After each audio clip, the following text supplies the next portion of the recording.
On the edge of our solar system sits a speck of ice and rock. It's cold, lonely, and as of August 24th, 2006, unworthy of planetary status. We call this tiny world Pluto, the final frontier. But wait, final frontier? Is there really nothing else out there? Surely not. There's always something else for us to find, something else to explore.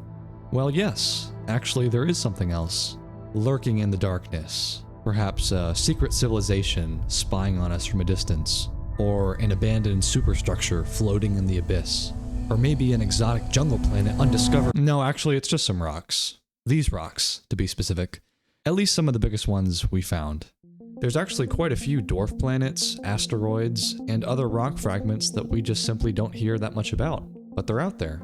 We call these trans-Neptunian objects, any object that is farther out than Neptune, including Pluto. Among other planetoids and thousands of asteroid fragments, this is pretty much what we found. Tiny worlds silently floating in the void of space. But what if I wanted to go to one of these worlds? Well, let's picture this. Earth in orbit. We rotate around this glowing stellar furnace we call the Sun, at just the right distance for life, about 150 million kilometers, or 93 million miles. And we call this distance 1 AU, or astronomical unit. And then picture this, the space shuttle, an iconic piece of NASA's fleet. A typical mission for the space shuttle would see it orbit Earth at about 28,164 kilometers per hour, or about 17,500 miles per hour. That's pretty fast, right? Well, for the sake of simplicity, let's ignore fuel limitations, gravitational influences, etc. At that speed, if you were to fly from the Earth directly into the Sun, not recommended, it would take you a little over 7 months to get there. But what if you wanted to fly to, say, Sedna, one of the trans-Neptunian objects beyond Pluto? Well, this frozen speck orbits the Sun anywhere between 76 and 936 AU. And to be clear, that is up to 936 times larger than the distance between the Earth and the Sun. If you were to visit Sedna at its closest approach to us, 76 AU, and if you were somehow able to keep the space shuttle fueled for long enough, that trip would take you 46 years. Probably longer than you have even been alive. But there's something else, something hiding in the distance well beyond Pluto. A theoretical 9th planet that could be the cause of gravitational anomalies far out in the solar system. It is suggested that Planet 9 could be up to 10 times more massive than Earth. Perhaps it's the core of a planet from the ancient days of our system. Or maybe it's a rogue planet that was captured by a different star than our own and somehow ended up in orbit around the Sun. These theories are precisely that, theories. Planet 9 may not exist at all, but it leaves the door open for the exciting yet terrifying hypothesis that there is much to be discovered. Primordial beasts lurking in the shadows of our solar system just waiting to be revealed.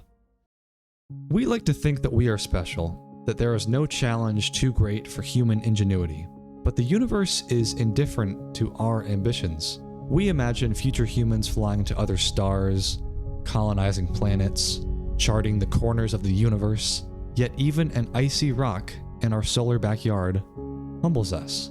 But this points to a larger quality about humans, our insatiable appetite for discovery. Since the dawn of time, it seems, our curiosity has never waned. We are explorers at heart. We climb the precipice in search of truth, or just to see what's on the other side, whatever the cost may be. We are used to hearing stories of ancient humans traveling the prairie, spreading across the earth in pursuit of new lands, or Vikings sailing into the fog of the Atlantic, Polynesians charting the corners of the Pacific, not knowing what they might find. But why does exploration have to be a thought of the past? That pursuit in the name of curiosity is reserved for heroes of old. Many corners of the earth remain unknown, from the most remote pockets of the Amazon to the depths of our oceans. We have lived on this planet for a very long time, yet it is estimated that 95% of our oceans remain undiscovered.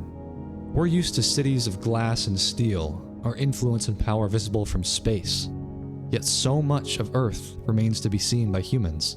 Even the dwarf planets we have found are extremely recent discoveries.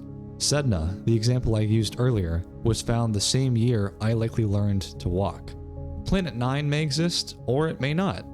But until humanity meets its end, it is unlikely that we will yield in our conquest for exploration. But why is it then that as we age, as we gain more experiences and knowledge about the world, that our curiosity declines?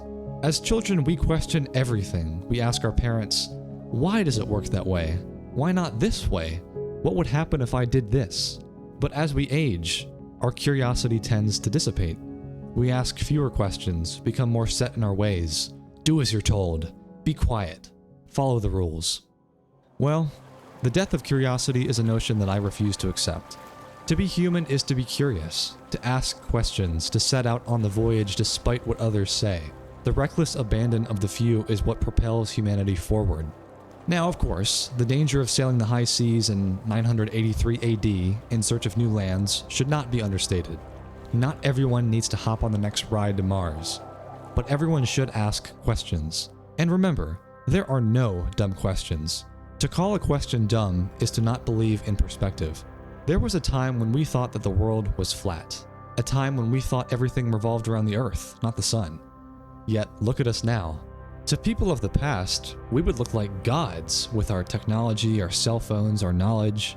Yet, inevitably, future humans will laugh at our ignorance. You must remember to always be learning, always be questioning. What's beyond Pluto? Piercing the veil of darkness may unshackle a future brighter than you can even imagine. I'll catch you later.